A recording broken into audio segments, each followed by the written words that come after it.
Vamos agora assistir a palestra Terra Gênesis, uma jornada para o Free to Play. A diretora de Business Development da Tilting Point, Margaret Wallace, conversa com o produtor sênior Hunter Bulkley para catalogar a jornada do editor do jogo independente para celular de sucesso chamado Terra Gênesis. A gente está falando de uma parceria de um cara que antes programava dentro do próprio carro para uma equipe completa de engenheiros, designers e especialistas em marketing. Deem as boas-vindas a Margaret Wallace, diretora de desenvolvimento de negócios da Tilting Point, e o Hunter Bulkley, gerente de projeto sênior da Tilting Point. Sejam muito bem-vindos e a tela de vocês. Oi, pessoal, tudo bem? Oi, Big Festival. É um prazer ver vocês e estar aqui. Eu estou muito feliz por conversar com vocês hoje, junto com o Hunter, para falar do Terra Gênesis. Porque quando eu e o Hunter ouvimos falar que a gente ia fazer uma apresentação nesse festival, a gente achou que o Terra Gênesis seria o jogo perfeito para a gente explorar aqui, porque ele ilustra muito bem como você pode transformar um jogo de um estúdio de uma pessoa a um empreendimento astronômico. E aí, Hunter, tudo bem? Tudo bem. Estou gostando aqui do escritório nesse momento tão no final do dia. Maravilha, Hunter. Você trabalha no Terra Gênesis já há um tempo, né? E você viu a evolução desse jogo. Conta para o público, por favor, o que que é o Terra Gênesis? Como que é esse jogo? Como que ele funciona? Claro, o Terra Gênesis é um jogo de simulação de ciência espacial. Nós fazemos a formação de um planeta. Por exemplo, a gente transforma Marte de uma wasteland sem nada a um planeta com condições de habitação humana. Ele foi desenvolvido pela Edgeworks, um cara que estava programando no carro dele durante as férias, durante 6 meses na Nova Zelândia. Essa história é incrível. A gente está falando realmente de um indie bem pequeno, bem independente, sem muita experiência em design de games, mas que teve uma experiência e uma ideia incrível. E deu certo. Os resultados foram incríveis. Legal, Hunter, a Tilting Point é uma publisher. E a gente sabe que milhares de jogos são lançados nas App Stores todo dia. São milhões de jogos, literalmente. Como que a Tilting Point descobriu o Terra Gênesis? A gente acabou encontrando o Terra Gênesis inicialmente porque ganhou o Big Indie Pitch. Foi pela Pocket Gamer, lá em 2017. Isso chamou a atenção da Tilting Point, porque eles tinham ganhado o festival. A gente deu uma olhada nas métricas e, pelo que a gente conseguiu analisar por meio de ferramentas de analytics, era interessante. A gente viu que eles estavam com um crescimento orgânico bastante fenomenal. Por causa disso, a gente entrou em contato com a Dev, chamou o cara do nada, pediu uma reunião e pediu um pitch. A gente trocou uma ideia e 4 anos depois, aqui estamos nós. Nós temos um relacionamento de muito sucesso e muita alegria. Eu mesma adoro jogar esse jogo. E quando você fala que a Tilting Point decidiu analisar o Terra Gênesis com uma plataforma de analytics, como a Sensor Tower e a App Annie, para ver esses dados, conta para a gente um pouquinho melhor que tipo de dado vocês olham nesse momento. O que que transforma um jogo em algo interessante para uma publisher? Quais são os sinais garantidos, pelo menos logo de cara, que já indicam que um jogo tem muito potencial de crescimento? Eu acho que muito do potencial tem a ver com se existe um público, porque muita coisa a gente consegue consertar, dá para consertar monetização, dá para consertar questões de aquisição de usuário, fazer direcionamento para o público certo, fazer o marketing corretamente. No entanto, aquela faísca inicial, aquele download orgânico gigantesco, é algo extremamente importante para publisher, porque significa que você pegou em alguma veia que realmente foi importante para as pessoas. E daí a gente começa a fazer uma transição para trabalhar em vários outros aspectos do jogo. Então, se tiver o público, se tiver a comunidade, provavelmente a gente vai conseguir monetizar e trabalhar nos outros aspectos ao longo do tempo. Legal, deixa eu até enfatizar um pouco essa questão. aproveitando a sua resposta. Pensando em taxa de retenção, quanto tempo, né, o jogador fica ali jogando aquele jogo depois de baixá-lo? Pensando na retenção do primeiro dia, de um dia, quantos jogadores continuam depois desse primeiro dia? Você pode dar uma ideia para a gente de qual seria uma métrica interessante nesse quesito? Eu não posso falar nada muito específico, né? Pelo menos com relação ao Terra Gênesis. Mas de forma bem geral, a gente quer uma retenção de D1 bastante alta. A forma de cálculo disso varia bastante. Às vezes pode ser 24 horas, pode ser de acordo com o dia do calendário, etc, etc. E depende muito do gênero também, né? Pode variar pra caramba. Para um jogo mais casual, a gente vai esperar uma retenção de D1 mais alta. Para um título mais hardcore, com um LTV maior, com uma cauda maior, a gente pode ter uma retenção um pouco menor, trabalhando com a cauda de monetização um pouco mais longa. Para cada jogo vai variar nesse sentido, mas tem muito a ver com o gênero. Isso é muito importante.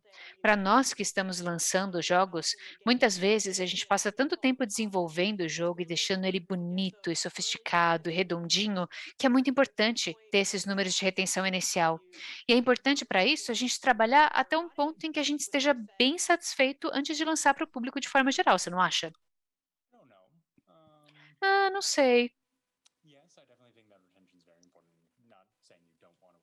Claro. Eu acho sim que é importante a gente se esforçar muito para criar um produto finalizado, um produto completo.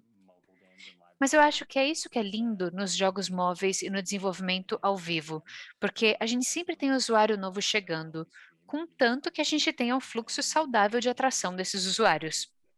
E aí a gente consegue fazer iterações e a gente vai ter largura de banda com a equipe para fazer a iteração com rapidez. Então dá para se adaptar e se virar nos 30, sabe? Foi isso que a gente fez com o Terra Gênesis ao longo do tempo. A gente tem uma base de instalação grande, então a gente consegue se concentrar em vários aspectos diferentes do jogo, fazendo o seu desenvolvimento ao longo do tempo. Uhum. Insight muito legal, gostei.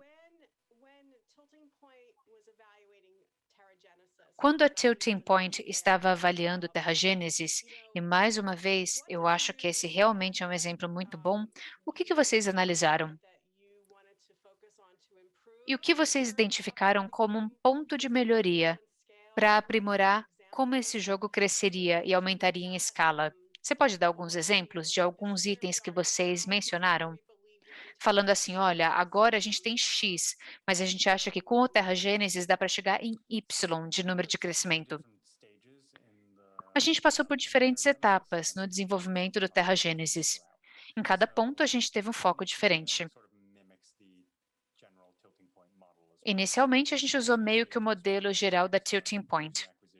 No início, a gente teve um foco em user acquisition, aquisição de usuários, para chamar mais gente e para possibilitar que a developer fizesse a monetização e o controle do jogo como quisesse. Nessa etapa, de forma geral, a gente aumentou DAO e instalações gerais. E não foi 10%, foi 10 vezes que a gente aumentou, né? Porque 10% seria muito pouco. 10 vezes é bom. A gente viu bastante sucesso também com o nosso trabalho com a desenvolvedora nessa parceria. E a gente aprofundou o nosso trabalho para o jogo não ser mais só de iOS, porque antes era só para iOS. A gente trabalhou com a portabilidade e a gente trouxe esse jogo para Android também, usando o Unity. Aí, com essa amplitude das plataformas móveis, claro que a gente teve muito mais público e muito mais receita entrando. Aí chegou o ponto em que a gente falou: beleza, então a gente tem um bom relacionamento, a gente já trabalhou com aquisição de usuários, já trabalhou com ASL, vamos conversar sobre o jogo em si, vamos alinhar onde a gente quer chegar com ele. Foi nesse ponto em que a gente fez um realinhamento de partes maiores nas quais a gente ia se concentrar. E aí a gente teve que ter um alinhamento da visão criativa desse jogo também. Porque tem muita coisa que a gente faz no Terra Gênesis que não são convencionais nos jogos. A gente está trabalhando com um nicho mais científico. É diferente da concorrência que a gente tem nesse gênero de simulação ou nesse gênero de criação de planetas. A gente tinha que levar isso em consideração e a gente tinha que continuar sendo fiel a essa visão. A gente também tinha que desenvolver confiança com o desenvolvedor, porque tinha gente nova falando: "Ah, a gente tem umas ideias novas, não sei o quê". Só que o desenvolvedor tinha um relacionamento muito próximo com o jogo, ele tinha construído. Então a gente começou aos pouquinhos. A gente foi mostrando os usuários, falando de taxa de churn, falando de D1. A gente fez pequenos retrabalhos e melhorias de UI e UX, vimos um aumento de 33% com isso na conclusão do tutorial e vimos uma retenção mais ou menos, uma melhoria mais ou menos igual ou superior no D1. A gente viu algumas outras questões também, por exemplo, uma progressão lenta, porque antes era muito difícil você progredir no Terra Genesis, mesmo fazendo uma monetização extrema, porque o objetivo é que seja realista, é que seja uma abordagem mais científica. E daí, em todas as etapas, é possível agora adiantar a aceleração do jogo. E com isso, a gente viu um aumento de 15% em ARPDAU por causa disso. A gente continua fazendo isso, desenvolvendo confiança, a gente ia fazendo esse retrabalho. Com o trabalho do Fast Forward, a gente só colocou um botão para deixar a simulação ficar mais acelerada. Ou seja, são o quê? 2 linhas de código? Aí a gente também começou a trabalhar com ferramentas e funcionalidades maiores conforme a gente foi construindo um relacionamento com o desenvolvedor. A gente viu, por exemplo, que não tinha objetivos de longo prazo no jogo. E não era para ter uma cauda de LTV de D180, era uma cauda curta. Mas era bom ver uma certa extensão além do curto prazo. A gente colocou então um sistema de personagens colecionáveis para influenciar o seu jogo e para ajudar você a ter progresso. Algo que você coleciona além do seu planeta. É a única coisa que você consegue levar de um planeta para o outro. Com isso também, vimos um bom aumento de ARPDAU. O maior aumento de ARPDAU, inclusive, veio da próxima funcionalidade, que foram os eventos de tempo limitado. Aqui a gente viu que não tinha uma pressão para você concluir os planetas e não tinha uma estratégia clara de lançamento de conteúdo. Então a gente teve um foco em trabalhar com os eventos de tempo limitado. Aí, claro que você tem um cronômetro. São planetas em que você tem que concluir tudo em 48 horas ou um fim de semana. Você ganha mais recompensas quando tem progresso ali. E você tem recompensas diferentes do que você receberia normalmente nos planetas principais. Os governantes também ficaram muito importantes, tanto como uma recompensa para esses planetas, quanto como a forma como você tem o progresso, porque tem essa pressão do tempo e esse sistema te ajuda a progredir muito mais rápido. Essas coisas entraram muito bem em sintonia. Aí a gente viu uns 30% de aumento em ARPDAU. Isso nos primeiros eventos. A gente então fez uma iteração em cima disso. Foi isso que a gente andou fazendo. Eu adoro essa edição, né, do Governor. É uma das que eu mais gosto, ela é super criativa, é uma adição legal, né, você ter que vem em cima de um jogo que já existe. E quando a gente começou a embarcar nessas otimizações da Terra Genesis, que consideração que foi, né, ponderada aí em termos de necessidades, desejos de jogadores já existentes, mas levando em consideração como trazer novos jogadores? Certamente tem que levar tudo isso em consideração. E aí você tem um objetivo de quem que você quer interessar no futuro e que problema você quer resolver. Então, tem algumas coisas que não ajudam outros tipos específicos de jogador, mas o sistema de fast forward para você acelerar era para quem estava começando a jogar, que ainda está naquele momento meio que não sabe bem o que fazer, tem muito menu, isso ajuda a aumentar o uso, né, então eles ficavam lá com a gente 60 dias, aumentou a retenção. E aí os jogadores já de longo prazo, você não precisa se preocupar tanto. E aí eventos de tempo limitado se focam um pouco mais para quem já joga mais tempo, porque você aumenta, né, a cauda de LTV. Então você coloca um pouco mais de pressão em usuários de longo prazo.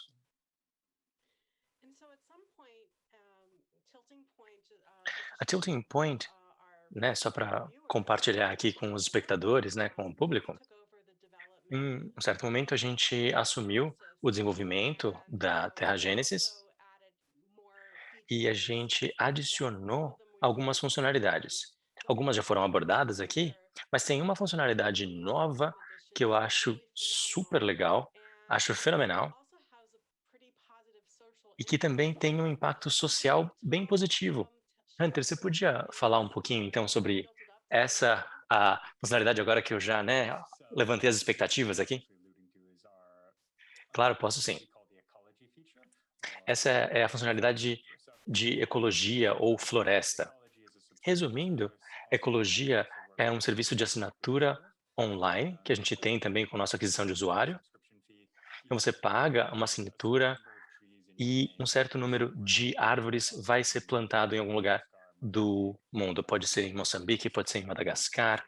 Então você está auxiliando no reflorestamento. Então você tem esse impacto na mudança, né, climática que é bem legal. A gente queria uma nova funcionalidade de cauda longa para a Terra Genesis, pensando, né, na nossa LTV, e essa foi uma funcionalidade que a gente desenvolveu. E a gente reparou que tinha mais coisa no nosso funil, né, de ecologia, eles estavam procurando formas de gamificação, então nós juntamos a nossa ideia com a ecologia e trouxemos essa funcionalidade de ecologia para a Terra Genesis. Então você faz certas ações no jogo e nós plantamos uma árvore de verdade, né, no mundo real, no API de ecologia. E aí você tem a influência no mundo real pela sua ação no jogo. Então a gente consegue aumentar o número de compras, monetização e várias coisas. Nós já plantamos 224 mil árvores, que é um número fenomenal. E a gente tem certeza que vai passar de 1 milhão no final do ano. E o pessoal curtiu muito essa funcionalidade. Muito obrigado, pessoal, por estarem fazendo perguntas. Eu acho que a gente tem tempo para responder pelo menos umas duas aqui. A primeira é: a Terra Genesis é uma ideia fabulosa, e a gente já concorda, né? E como é que vocês enxergam jogos como uma forma de impactar a nossa visão do nosso próprio planeta? Olha, eu acho que isso é bem importante e a gente pensou isso muito nesses últimos meses, conforme a gente estava desenvolvendo essa funcionalidade de ecologia. A gente queria ver como ter um impacto maior nesse quesito. Quando as pessoas se envolvem de uma forma diferente com o jogo, você consegue um engajamento muito maior do que quando você, sei lá, está assistindo um programa de TV. Ou você está vendo um infomercial, ou um comercial que fala, olha, faz uma doação aqui para tal causa. Aqui você consegue parar e falar, olha, assiste esse videozinho, você vai plantar uma árvore e você vai ganhar um benefício para o jogo que você já está jogando. Então você cria um loop, cria um ciclo. Você aumenta o engajamento dos usuários. E não tem só a questão de plantar árvores, né?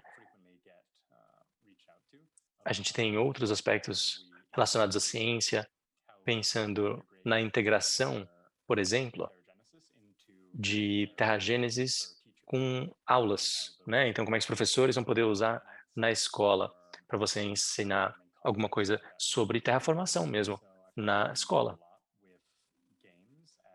Então, dá para fazer muita coisa com o jogo com um viés educativo.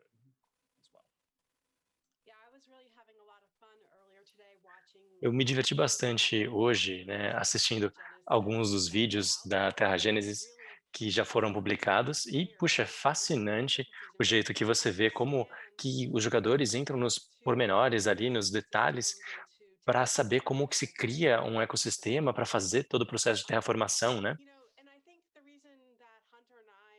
Eu acho que, bom, eu e o Hunter, a gente adora o Terra Gênesis, a gente adora o que a gente faz, mas a gente acha que também ilustra bem as possibilidades que os desenvolvedores têm, podendo trabalhar com a Tilting Point especificamente, porque nós fazemos um desenvolvimento progressivo do jogo. A gente vê o que aquele jogo já tem, a gente vê como é que a gente consegue desenvolver mais, e aí há uma infinitude de possibilidades ali para crescer.